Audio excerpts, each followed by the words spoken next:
Halo semuanya, perkenalkan nama saya Namira Anjani. Saya dari Fakultas Kesehatan, Prodi S1 Keperawatan Universitas Jenderal Ahmad Yani, Yogyakarta. NPM saya 2522011067. Di sini saya akan menjelaskan bagian-bagian dari sel eukariotik. Ini dia gambarnya.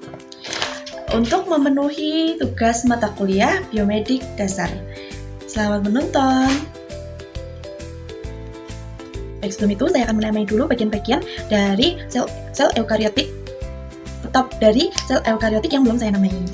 Alat yang saya butuhkan hanya ballpoint dan bagian dari sel eukariotik yang telah saya print dan tinggal saya namai.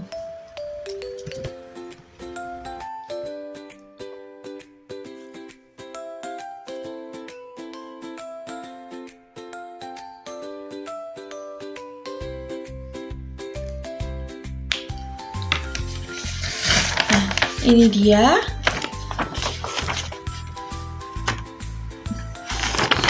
Ini telah saya namai. Selanjutnya saya akan menjelaskan bagian-bagian dari sel eukariotik tersebut.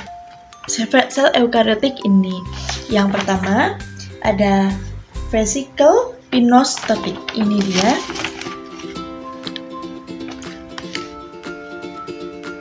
Vesicle pinostotic merupakan kantung kecil yang terbentuk dari invaginasi membran sel saat sel mengambil cairan atau makromolekul dari lingkungan ekstraseluler melalui proses pinositosis. Fungsinya adalah mengangkut materi yang diambil ke dalam sel untuk diproses atau dicerna. Selanjutnya yaitu ribosom. Ini dia ribosom.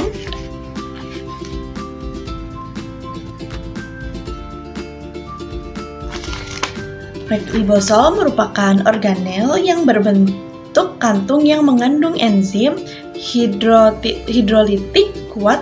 Fungsinya adalah mencerna limbah seluler, organel yang sudah tua atau rusak, serta zat asing seperti bakteri atau virus. Yang ketiga adalah vesicle Golgi. Ini dia vesicle Golgi. Vesicle Golgi merupakan vesicle kecil yang berasal dari aparatus Golgi. Aparatus Golgi ini dia. Nanti akan saya jelaskan. Dari aparatus Golgi berperan dalam pengangkutan protein dan lipid yang telah dimodifikasi dari aparatus Golgi ke berbagai tujuan di dalam atau di luar sel.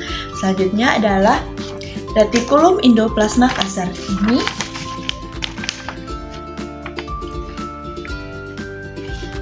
Ini adalah gambar dari retikulum endoplasma kasar, yaitu jaringan membran yang bertumpuk-tumpuk dengan permukaan yang ditempeli ribosom.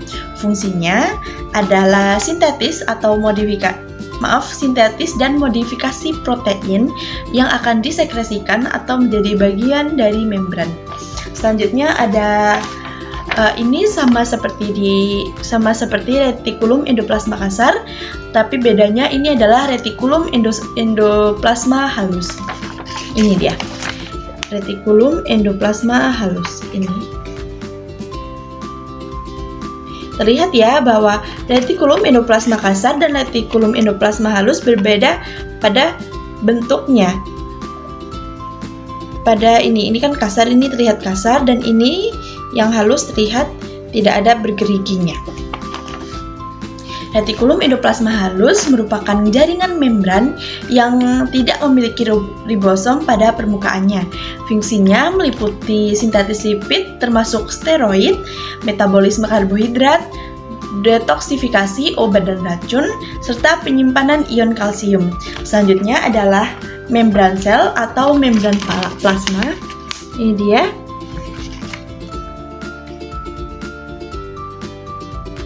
Membran sel atau membran plasma merupakan lapisan terluar sel yang tersusun dari lipid bilayer, dan protein.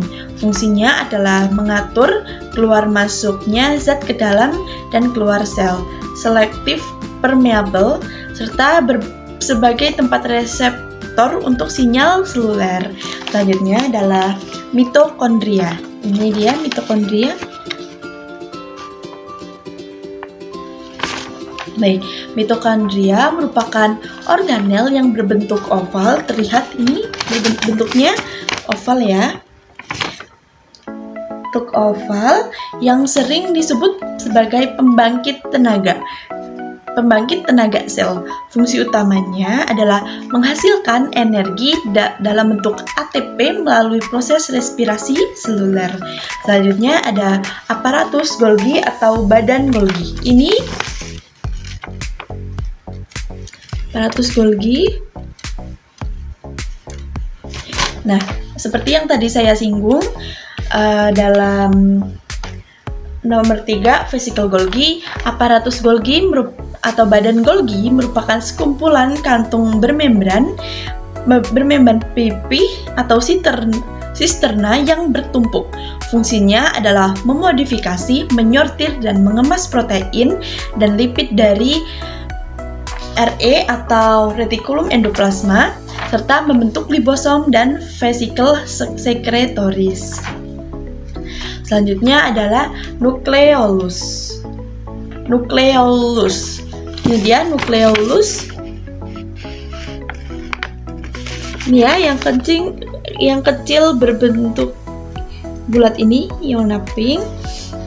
Nukleolus merupakan struktur padat di dalam nukleus. Fungsinya adalah tempat sintetis RNA ribosom dan perakitan subunit ribosom.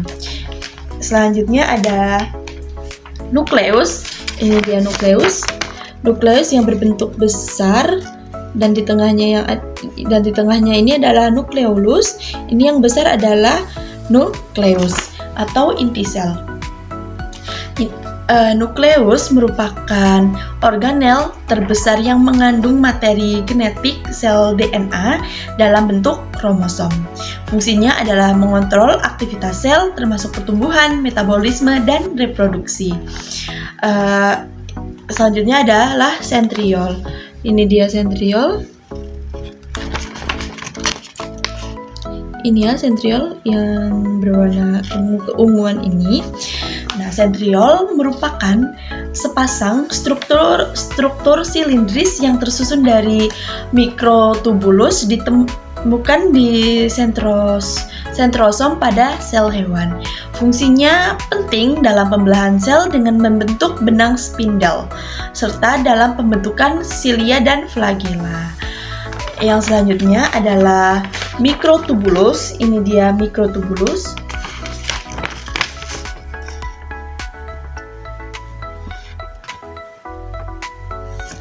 Mikrotubulus merupakan bagian dari sitoskeleton yang berupa serat protein berongga. Fungsinya adalah mempertahankan bentuk sel, berperan dalam pergerakan sel, transportasi organel, serta pembelahan sel.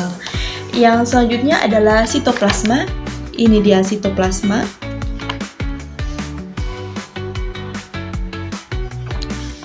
Nah, sitoplasma merupakan seluruh isi sel di luar nukleus yang terbungkus oleh membran sel termasuk sitosol atau cairan seperti gel.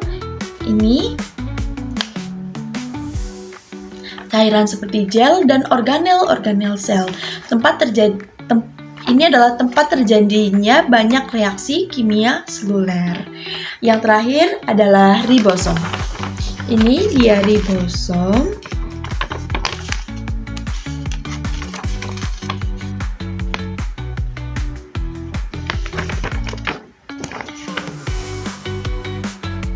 Nah, ribosom yang terakhir ini adalah ribosom adalah partikel kecil yang terdiri dari rRNA dan protein.